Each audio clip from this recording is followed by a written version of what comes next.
హనుమాన్ శ్రీరామదూత హనుమాన్ శ్రీరామదూత హనుమాన్ శ్రీరామదూత హనుమాన్. ఏదైనా అరిష్టం లోపలికి ప్రవేశించిందని వాళ్ళకి అనుమానం వచ్చిందనుకోండి, వెంటనే వాళ్ళ దర్భకట్ట పెట్టి కొడతారు. వాళ్ళకున్న మంత్రశక్తికి దర్భ పెట్టి కొడితే ఆ అరిష్టం వెంటనే విడుదలైపోయి వెళ్ళిపోవలసిందే. అటువంటి మంత్రవేత్తలు ఉన్నారు వాళ్ళు. అగ్నికుండాయుధాంస్తదా, కొంతమంది తంత్ర విద్యలు నేర్చుకున్న వాళ్ళు చేతుల్లో అగ్నికుండాలు పట్టుకున్నారు. వాళ్ళు ఏదైనా ప్రమాదం వచ్చిందనుకోండి, అగ్నికుండాన్ని ఆయుధంగా ప్రయోగిస్తారు. అటువంటి ఉగ్రమైనటువంటి ఉపాసనలు చేసేటటువంటి తంత్రవేత్తలు తిరుగుతున్నారు. అనేక మంది స్త్రీలు మొలనూళ్ల సవ్వడి, కాళ్ళకి పెట్టుకున్నటువంటి మంజీరముల సవ్వడి, కొన్ని ఇళ్లల్లోంచి వీణానాదం వినపడుతోంది, కొన్ని చోట్ల నృత్యం చేస్తున్నారు. ఇన్ని రకాలుగా లంకాపట్టణం ఎక్కడ చూసినా పరమ సౌందర్యంతో ఉంది. కానీ సీతమ్మ మాత్రం కనపడలేదు. ఆయన వెతుకుతున్నది సీతమ్మ కోసం. చంద్రుడు సాచివ్యం చేస్తున్నాడు అన్నారు మహర్షి. పైనుంచి ఎవరు కాంతిని ప్రసరిస్తున్నారు అంటే హనుమకి సహాయం చేస్తున్నది చంద్రబింబం. అసలు ఆ చంద్రబింబం మీద సౌందర్యలహరిలో కొన్ని శ్లోకాలు చేశారు మహర్షి. అసలు వర్ణనకి పరాకాష్ట. లోకస్య పాపాని వినాశయంతం మహోదధించాపి సమీధయాంతం భూతాని సర్వాణి విరాజయంతం దదర్శ సీతాం సుమతాభియాంతం అంటారు. చంద్రబింబం ఎలా ఉందంటేట, అది లోకస్య పాపాని వినాశయంతం, లోకుల యొక్క పాపములను పోగొడుతోందిట. చంద్రుడిగా తన కాంతి చేత పోగొట్టడు.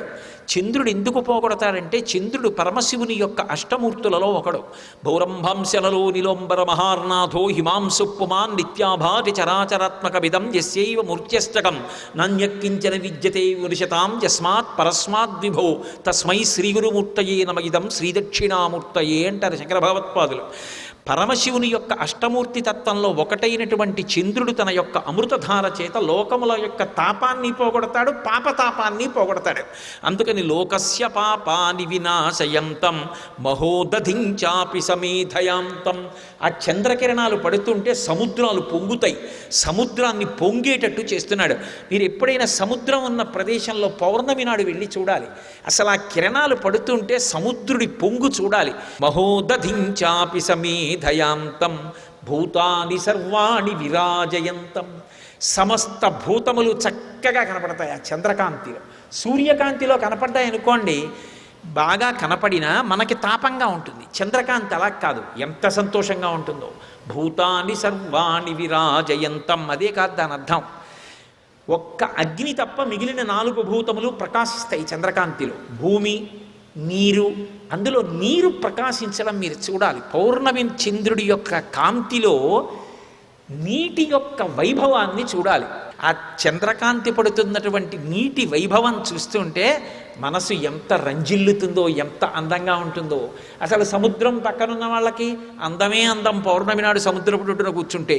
అందుకని భూతాని సర్వాణి విరాజయంతం దదర్శ సీతాం సుమదాభియాంతం హంసో యథా రజత పంజరస్థః సింహో యథా మందరకందరస్థః వీరో యథా గర్విత కుంజరస్థః చంద్రోపి విభ్రాజతదంబరస్థః.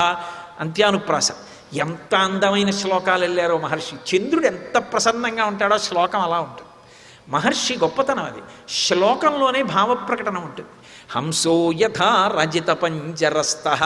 వెండి పంజరంలో హంసని పెడితే ఎలా ఉంటుందో అలా ఉన్నట్టు చంద్రుడు. అసలు ఏమి ఊహలండి ఆయనవి. హంసో యథా రజత పంజరస్థః వీరో యథా గర్విత కుంజరస్థః.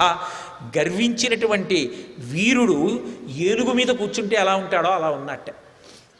సింహో యదా మందరకంధరస్థః. మందర పర్వత గుహలో సింహం పడుకుంటే ఎలా ఉంటుందో అలా ఉన్నట్టు. సింహో యథా మందరకందరస్థః చంద్రోపి బిభ్రాజతదంబరస్థః. చంద్రుడు అంత అందంగా ఉన్నాడు. వినిష్ట సీతాంశు తుషార పంకో మహాగ్రహగ్రహ వినిష్ట పంకః ప్రకాశలక్ష్మ్యాశ్రయ నిర్మలాంకో రరాజచంద్రో భగవాన్ శశాంకః. భగవాన్ అంటారు. అసలు సుందరకాండలో ఏ పౌర్ణమి నాడో ఇంటి మేడ మీదకి వెళ్ళి కూర్చుని ఏ పడక కుర్చీలో కూర్చుని ఈ శ్లోకాలన్నీ జ్ఞాపకం తెచ్చుకొని చంద్రబింబం వంక చూస్తుంటే ఎంత ఆనందంగా ఉంటుందనుకుంటున్నారు మనస్సు. ఎంత అందంగా చెప్పారంటే వినిష్ట సీతాంశు తుషార పంకో. మంచు పడేటటువంటి కాలంలో చంద్రుడు ఉదయించినప్పుడు సాయంకాలం వేళ కూడా కొద్దిగా మంచు ఉంటుంది. మొదట ఆయన ఉదయిస్తున్నప్పుడు మంచు అడ్డొస్తుంది, బాగా ఉదయించిన తర్వాత మంచు తొలగ కొడతాడు. వినిష్ట సీతాంశు తుషార పంకో మహాగ్రహగ్రహ వినిష్ట పంక. సూర్యుని యొక్క కిరణములు చంద్రుడి మీద పడి చంద్రుడు ప్రకాశిస్తూ మంచుని పోగొడుతున్నాడు. ప్రకాశలక్ష్మ్యాశ్రయ నిర్మలాంకో. ఆయనలో కుందేలులా ఉన్నటువంటి మత్స బాగా కనపడుతోంది, పౌర్ణమి చంద్రుడు కాబట్టి. ప్రకాశలక్ష్మ్యాశ్రయ నిర్మలాంకో రరాజచంద్రో భగవాన్ శశాంక. శిలాతలం ప్రాప్య యథా మృగేంద్రో మహారణం ప్రాప్య యథా మృగేంద్ర. రాజ్యం సమాసాద్య యథా నరేంద్రో స్తథా ప్రకాశో విరరాజచంద్ర. ఎన్ని చెప్తారో. సర్వం శ్రీ ఉమామహేశ్వర పరబ్రహ్మార్పణమస్తు. స్వస్తి.